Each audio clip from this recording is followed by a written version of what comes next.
Hey everybody. So I haven't been able to film much today. Today's Friday. Went and got all the rest of the tag and stuff out of his car. We did the insurance yesterday, and then we had to go grocery shopping and stuff like that. But I had mentioned to you guys that I had a washer, and an old washer that it just died like 2 months ago or a month ago, not even, that I'm going to take the drum out of because my wife wants a fire pit, and I'm going to build a fire pit out of the drum from the washer. So this is it.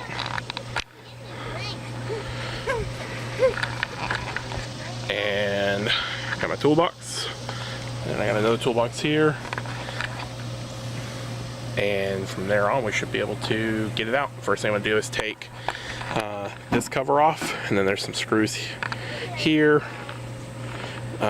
to take the front off.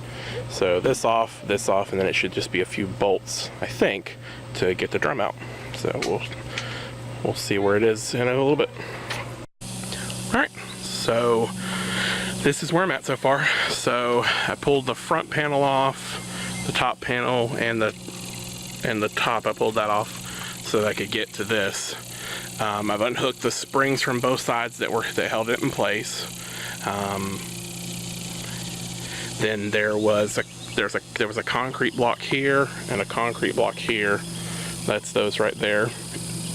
It puts the weight on the front of the drum. It's supposed to hold it still as the drum spins. Anyway, so took those off. It's cool though because that spring right there, I don't know if you can see it. I mean, it's still a good spring, and it's a pretty heavy duty spring. Then the bolts that were holding this in, which I got to get this one loose. It's stuck. Oh, hang on. Oh, there we go. Oh, that's what was holding the concrete on. I've got that and the nuts and stuff to it, so that's pretty cool. I don't know what I'll use them for. And then I got a bunch of small little clamps to hold hoses on. I figured, you know, whatever I might need them for.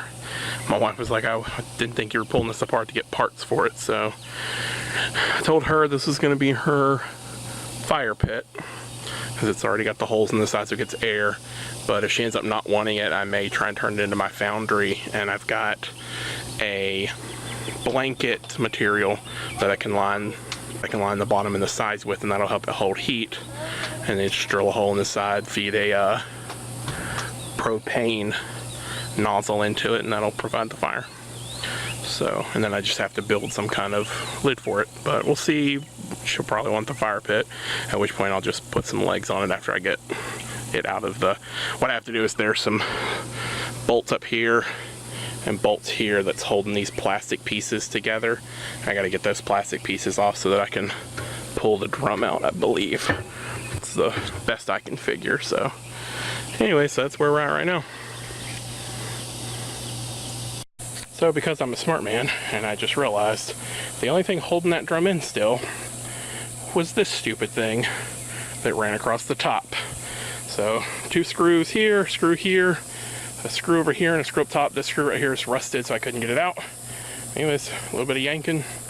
This stupid thing should slide right on out now. So I'm gonna try and get that out. Success! Drum's out. It's the inside of the washer. So now I just have to take out a bunch of bolts here, and then this casing should come off, and then the drum will lift out. So time to do that. Alright, ladies and gentlemen, that's it. Tub's out. So there's the tub. That's the aftermath. I'm keeping the bottom half because I'm going to pull that motor off and see if I can't play with it. There's a chance that the motor still works. And if the motor works, I'm going to tinker with it. I don't know what I'll do with it. I'll put it on something, I'm sure. But anyways, I just wanted to show you. Basically what happened was, just like I was saying, pulled the entire front panel off, pulled the tub out. This was around the tub as well as the piece over here. And there were bolts that ran around the middle of it, and then it separated. Then you had to flip it over, pull the belt off, pull the pulley system off, and then take one other bolt off the bottom, off of that right there. That was holding it onto the bottom of that. So you just had to take that off, and then it came out. because I've never worked on a washing machine or tinkered with a washing machine, it probably took me longer than it would somebody else, but I had to figure it out step by step. Now if I ever do it again, I kind of have an idea of how a washing machine comes apart, and so I'll know better where to go first and to get things out. So it wasn't difficult, it was very easy to pull it apart. Basically what I'm going to do with this is where that peg is coming out of the bottom that was connected to the belt and the pulley system, I'm just going to shove that in the ground. I'm going to hammer it down in the ground so that the barrel doesn't move, put a little bit of dirt around the bottom, and then maybe like a fire brick pattern so that the bottom can insulate heat real well, and then it keeps it from moving. And then what I'll probably do is once that's set, I'll build like my patio area out from that. So I think that's my goal. Just have to figure out where in the yard we want it. In correlation, you know, probably where the grill is and the smokers are and things like that. You know, keep it far enough away from the house in case something happens. You know, it's not like hop, skip, and a jump and then the house, you know, accidentally catches on fire or whatever. I don't foresee that happening because we'll always be on top of it and stay with it now. Whenever I'm burning stuff, I always keep a hose nearby that's on. So I don't foresee that being an issue, but that's what I'm gonna do with it. I'm going to hammer it into the ground so that peg goes down. It's probably about 10 to 12 inches, so it'll be buried 10 to 12 inches in the ground, and then it'll have the stability of like a little, almost like a peace symbol that holds the back of the tub steady. So that'll hold it in place like that, and then we'll be good to go, and we'll have a fire pit. Or if she decides she doesn't want it, like I said, I've got a very fire retardant, like ceramic blanket, I believe is what it is. I can line either the inside or the outside with it, and then set up some kind of fire source. Either drill a hole in it and put like an air hose, or a blow dryer or something like that.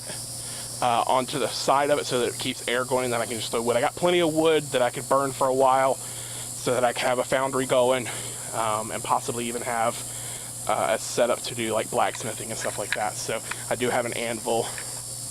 And everything, so I'm just slowly trying to build all the stuff up so that I can get a foundry going and melt metal and, you know, make bars, and then, you know, eventually hopefully start doing some kind of blacksmithing and building things. So that's my future goal. I will, when I have a foundry.